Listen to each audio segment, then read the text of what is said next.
pregnancy, and inside I'm thinking, if I wait, will it form? Will a heartbeat come? You know, all this goes through your head. And obviously it didn't. I said, well, what am I going to do? He said, well, I said, you know, I've got the marathon as well, because all this was going in my head. And he said, well, we can terminate it tonight. So I had to be there, I had to be put to sleep and have it terminated. What was going through your mind when you said this? Well, I'd half thought it would be all right, you know, and I thought, you know, I've lost another baby, and it was just so confusing. My head was just like, because obviously I didn't have a good trip in America, I wasn't at a good place, I've got a baby, I couldn't wait to get back home to get a scan. I couldn't do it in America because everywhere we went, we're getting followed by paparazzi, and I didn't want them to see me going to have a scan. So then that night I had to have a termination.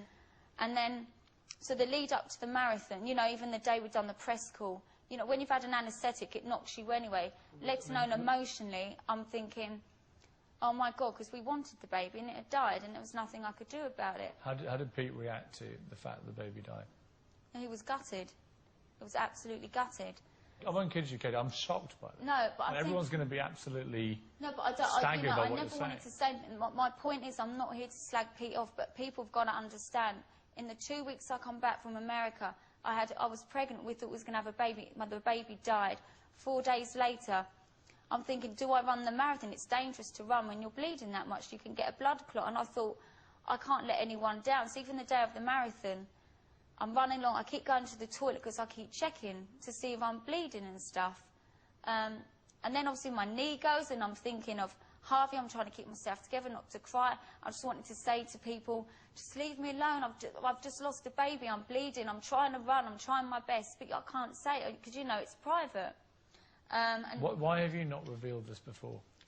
I was never going to say it because it's not really anyone's business, and people might think, well, why are you saying it now? You're trying to get sympathy. The answer is no, I'm not trying to get sympathy, but I'm fed up that I've been battered in the papers for 8 weeks, and everyone thinks that Pete's this saint and I'm this devil. I'm not saying I've been innocent the whole way through, you know, in the papers or anything like that, but people got to understand, even emotionally for anyone, whether you're in the media or not, to have a baby die, run the marathon, which is also a big thing on your body, just because you're seen with a picture, your husband divorces you and wants to divorce, split up. So luckily I've got good family and friends around me that have just been there for me. But, okay, the baby thing really upset me because, you know, it's a life and it's died.